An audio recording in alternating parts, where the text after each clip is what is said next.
Today I'm continuing to read from the story of classic crime in 100 books by Martin Edwards. Chapter 4. Play up, play up, play and play the game.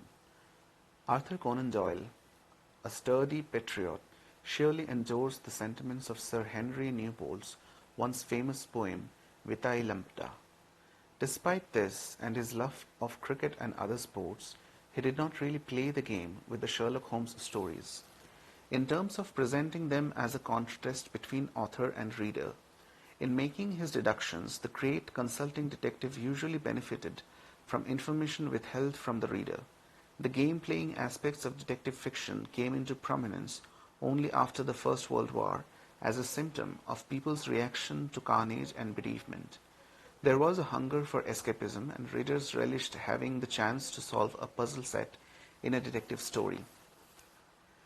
Where there is a game, there must be rules, and such luminaries as the American aesthetic, Willard Huntington Wright, author of elaborate and wildly popular detective novels under the name S.S. Van Dyne, A. Milne, and T.S. Eliot, published their opinions about the requirements of fair play in detective fiction.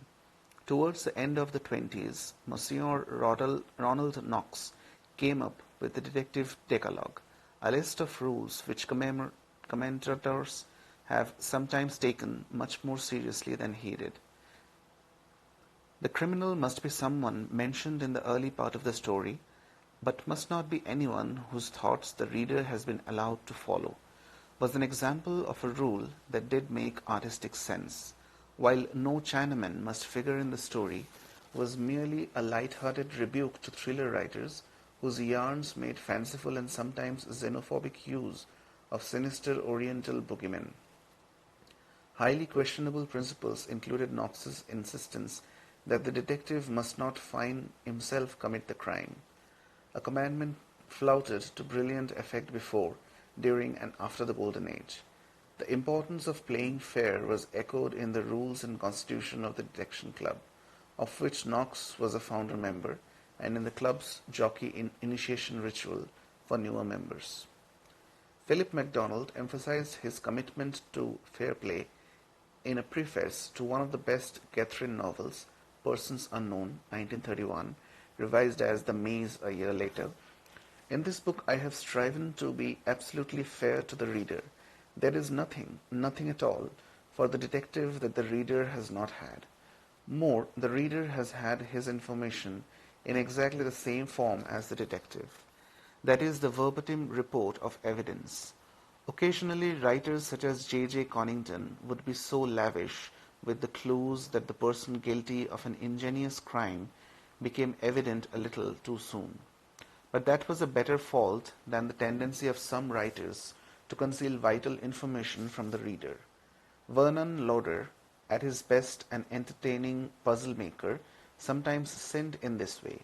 This may explain why John George Hazlitt Vahey, who wrote as Lauder, Henrietta Clarendon, and under the other pseudonyms, was never elected to the Detection Club.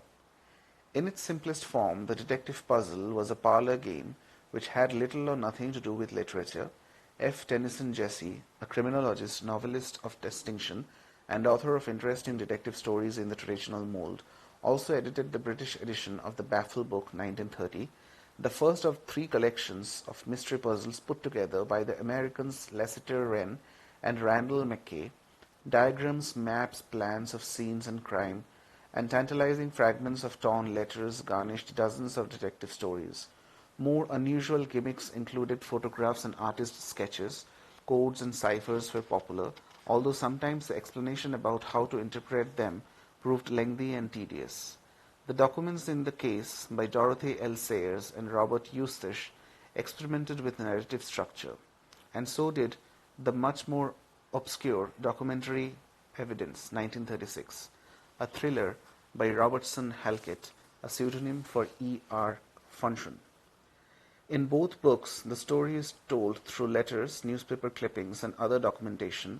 Murder of Miami, 1936, compiled by Dennis Whitley and J. G. Links, took the concept to extremes.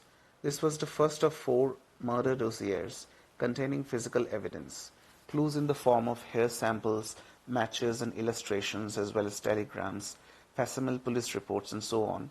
The dossiers were gimmicky and expensive to produce, but at first they sold well and inspired imitations in the United States. Two of the American crime files were the work of Richard Wilson Webb and Hugh Wheeler, writing as Q. Patrick. The dossier's popularity proved short-lived, however, and failed to survive the outbreak of war. Equally artificial was Kane's Jawbone, a novella included in the Torquemada Puzzle Book, 1934, compiled by the detective fiction critic of The Observer. In real life, Torquemada was Edward Powys Mathers, an expert compiler of cryptic crossword puzzles. The unique feature of Kane's Jawbone was that pages were printed in the wrong order, even when one knew the correct order, and very few people have ever risen to the challenge unaided. The story was not especially readable. Ingredients of classic crime fiction, such as impossible crimes and enigmatic dying message clues, undeniably called for readers to make a Herculean effort to suspend disbelief, whether they were willing to do so depended on the skill of the author, and Christie, Berkeley, and John Dickson Carr often skated on thin ice. They took fair play seriously, and although Christie's The Murder of Roger Ackroyd, 1926, a masterly example of the last likely person solution to a murder puzzle, provoked controversy, the consensus was that she had not betrayed her readers. Their task, as Dorothy L. Sayers pointed out, was to suspect everyone. Berkeley, Millward Kennedy, and Rupert Penny were among those who adopted a favorite device of the American author Ellery Queen, the challenge to the reader to solve the mystery, laid down at a point in the story when all the clues had been supplied. Occasionally, ingenious authors liked to rub salt in the wounds of their hapless readers by making their obtuseness crystal clear. This was achieved by including at the end of the novel a clue finder providing via footnotes or a table, a guide to those earlier pages where vital pieces of information were mentioned. The clue finder, apparently invented by J. Conington in The Eye in the Museum, 1929, was soon borrowed by others. They included Freeman Wills Crofts, who used a clue finder in one of his most satisfying novels, The Hog's Black Mystery, 1933, John Dickson Carr, Rupert Penny, and Elspeth Huxley. Huxley was a cousin of Aldous, and an expert on colonial Kenya, whose occasional mysteries included Murder on Safari, 1938, and Death of an Aryan, 1939, also known as the African Poison Murders. The most elaborate of all clue finders appeared in C. Daly King's Obelisks Fly High, 1935, a labyrinthine mystery about a shooting on board an aeroplane, which begins with an epilogue and ends with a prologue.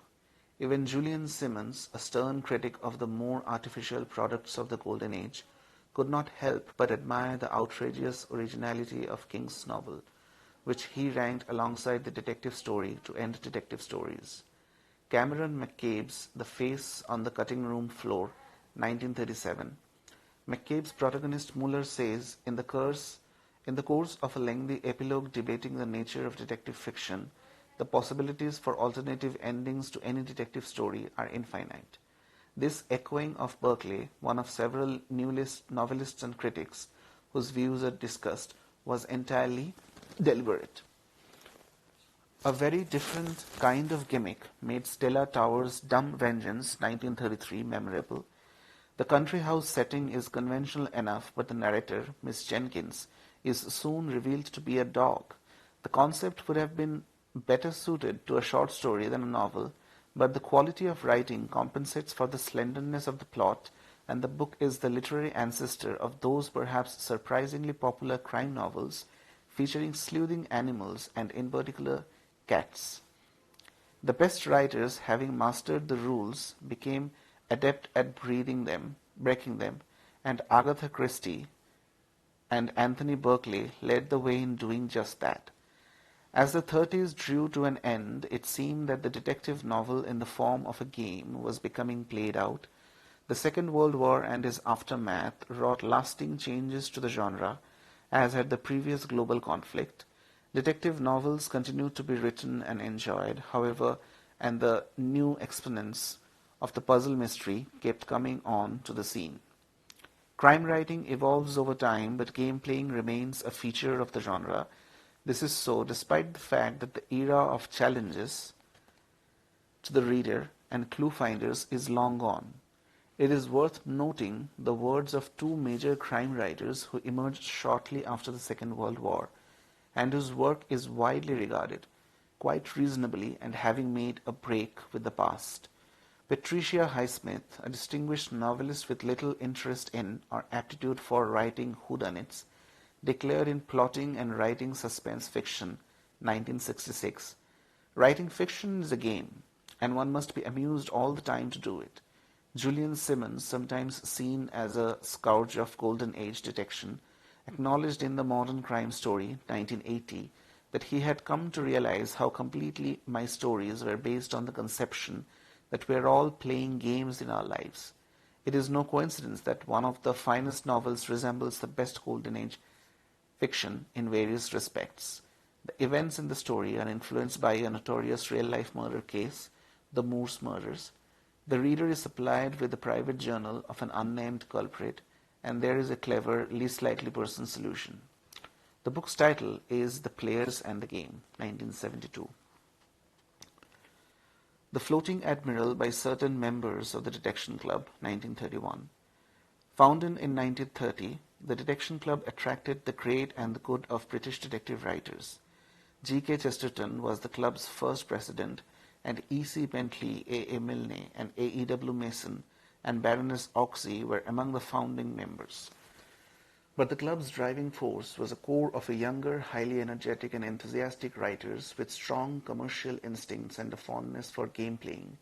In the vanguard were Anthony Berkeley, the club's founder, and Dorothy L. Sayers.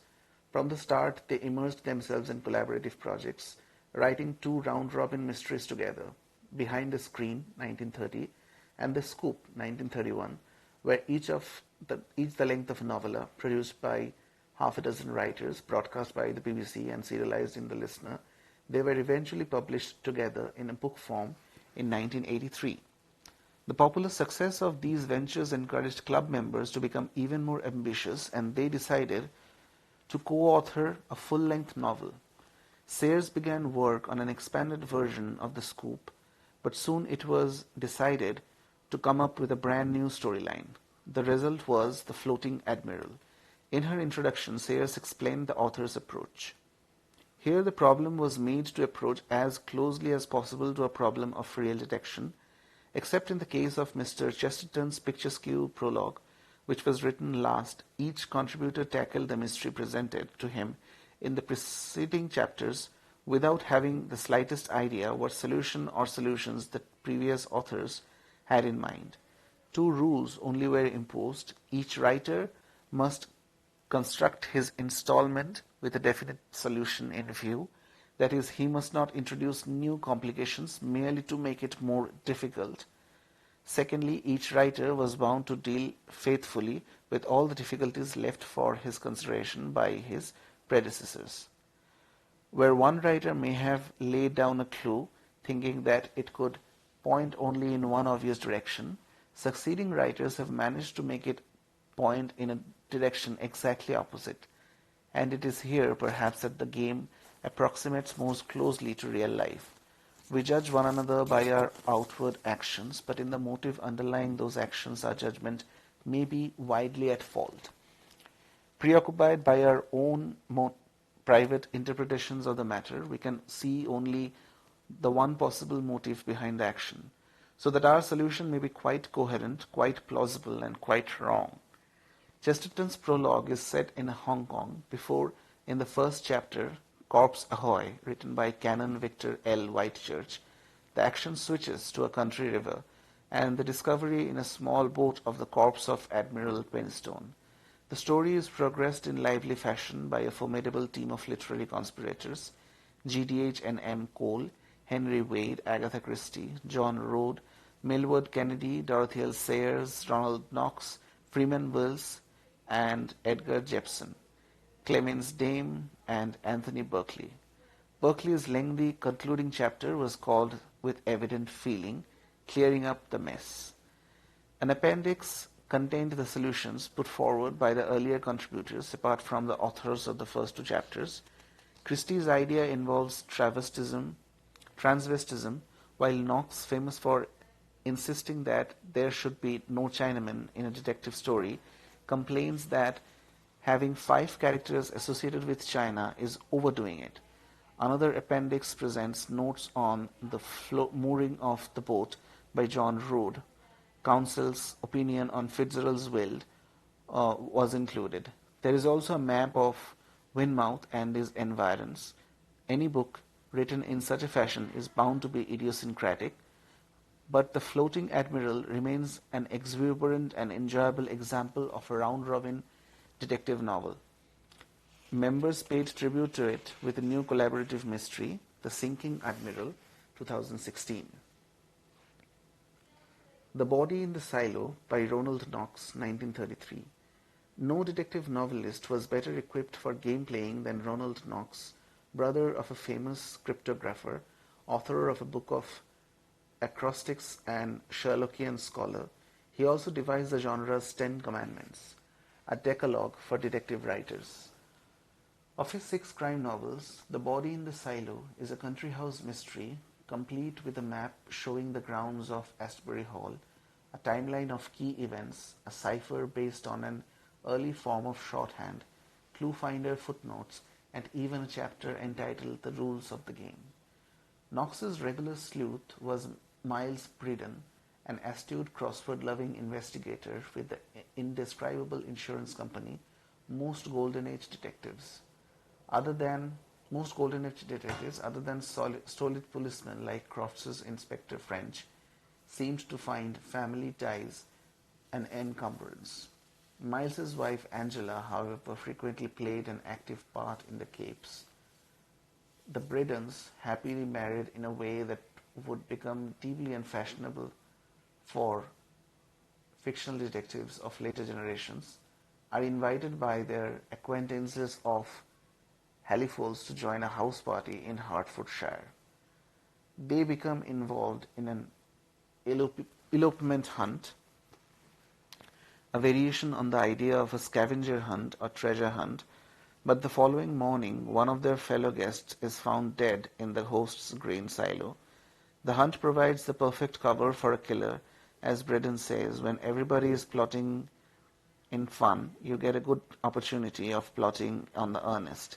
But even Knox factors into his highly elaborate story the psychological makeup of the culprit, who is fundamentally cruel, yet at the same time squeamish. Someone who recoils from the circumstances of violent death, the messiness, the twitching of the corpse.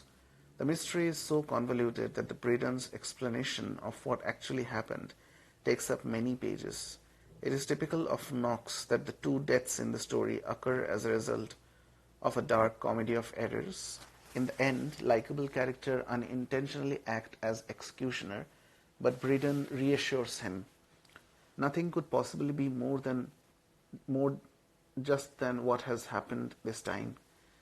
The miscarriage of the plan brings death not to a harmless stranger but to the criminal. This is a story brimming with Chestertonian paradoxes, written by a friend and admirer of Chesterton, who gave the address at the great man's funeral. Ronald Arbuthnot Knox, a member of an intellectual gifted family, was educated at Eton and Balliol, where he excelled as a classicist. He became an Anglican priest before converting to Catholicism in 1918. He translated the Latin Vulgate Bible into English and wrote on a wide range of subjects. His tongue-in-cheek paper, Studies in the Literature of Sherlock Holmes, presented in 1911, earned the admiration of Arthur Conan Doyle, who said, "You know a great deal more about it than I." He was a founder member of the Detection Club, but eventually tired of writing detective stories. Knox was also a popular broadcaster, and his hoax, Broadcasting from the Barricades, a radio program about revolution supposedly taking place in Britain, caused a sensation in the early days of the BBC. The trouble arose because so many listeners took this joke seriously. She Had to Have Gas by Rupert Penny, 1939.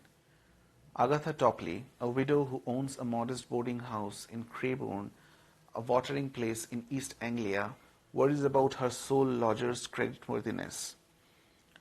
Alice Curter, a young woman whom Mrs. Topley instinctively distrusts, is behind with her rent.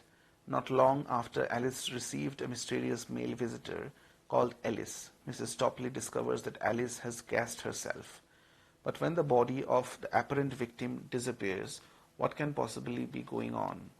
Meanwhile, the spoiled niece of a famous crime writer has vanished, and the reader is tempted to believe that she was living a double life in the guest house. With Rupert Penny, however, nothing is ever straightforward.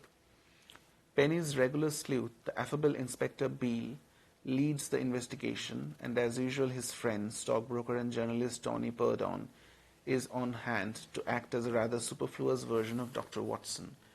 Penny was dedicated to playing fair with his reader, and the novel includes both a challenge to the reader and a scattering of clue-finder footnotes as the truth is revealed in the closing pages. Rupert Penny was a pen name of Ernest Basil Charles Thornett, who also wrote one thriller as Martin Tanner. Thornett was a crossword puzzle fan who during the Second World War worked at Bletchley Park as a cryptographer. After the war, he continued to work for GCHQ, and for some years his superior was CHOD, Alexander, head of cryptanalysis and a well-known chess champion. Unsurprisingly, he found it easy to come up with clever puzzles for Chief Inspector Beale to solve. His novels are plotted with an elaboration that is extraordinary even by Golden Age standards, and feature a plethora of tropes of the genre, such as maps, charts, and timetables. He relished teasing his readers, and a typical example of challenge laid down in an interlude in Policeman in Armour. Who stabbed Sir Raymond Everett? How was the murder carried out? These are not unfair questions, the answers being discoverable from the foregoing evidence. It is hoped that at least one reader in 10 will give 5 minutes attention to the matter, and more than 1 in 100 do so with satisfactory results. There is not much point in setting up a problem that nobody can solve except for the setter and his puppets. Sealed Room Murder, 1941, offers an impossible crime for solution, as does Policeman's Evidence, 1938, which includes a cipher so fiendishly convoluted that it is hard to imagine anyone solving it. Penny sometimes allowed himself to become carried away with complicated plotting, but his stories are sprinkled with welcome touches of humor. Had he begun to publish a decade earlier, he might have built a considerable reputation. By the time of the appearance of his first mystery, The Talkative Policeman, however, Sayers, Berkeley, and their followers had begun to shift the focus of the genre away from the intellectual game playing. Penny recognized that the puzzle-based type of fiction at which he excelled was falling out of fashion. Even his first novel included a prefatory note discussing the likely fate of the detective story. By its nature, it is for today and possibly for tomorrow, and perhaps its highest hope is to pass from dustbin to dustpan and back then again to bin until it is allowed to go to the inevitable way of all rubbish. The detective shall find his grave at last and surely as the lifeless flesh he theorized upon. Penny felt that Holmes was the sole exception, although Wimsey, whose last case had actually been written by then, might become another, but his crystal ball failed him as regards Poirot and Miss Marple, and as to the future popularity of classic detective stories, he would be amazed and perhaps appalled to find that 80 years after they were published, jacketed first edition copies of his novels can change hands for thousands of pounds. After a burst of activity yielding 9 books in 6 years, he stopped writing fiction in the early 40s. In later life, his principal literary activity involved editing the annual journal of the British Irish Society, of which he was a doyen.